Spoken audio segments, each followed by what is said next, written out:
Pernyataan Ketua DPD PDIP Bali Wayan Koster terkait persoalan reklamasi Teluk Benoa yang bukan lagi urusan PDIP mendapat beragam tanggapan.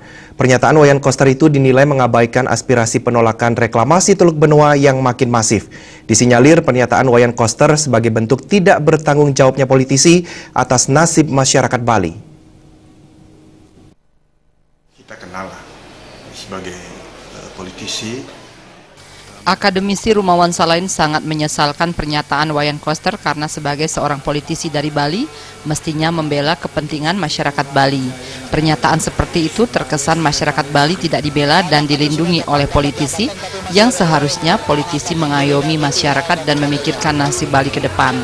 Menurutnya, pernyataan itu pendapat pribadi atau sikap partai sangat berbahaya apabila itu merupakan sikap dari PDIP, sebab masyarakat Bali sangat membutuhkan dukungan dari berbagai elemen untuk membatalkan rencana reklamasi Teluk Benoa.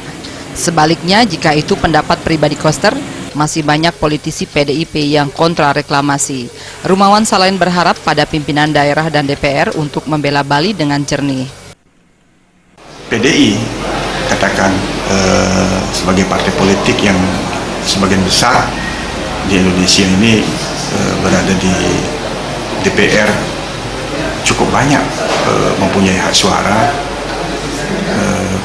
baik di provinsi, kota, bahkan sampai di pusat, mestinya mampu mengimbangi, kita katakan, mampu memberikan kesejukan dan suara dan memperjuangkan seberapa kecil pun penolakan yang dilakukan oleh masyarakat Bali, karena ada beberapa hal yang memang menjadi kekhawatiran oleh penduduk. Rumawan Salain menambahkan masyarakat Bali seperti diadu domba, mereka yang pro reklamasi menyusup masuk ke kelompok-kelompok masyarakat akademisi dan agamawan agar kelompok-kelompok ini mendukung reklamasi.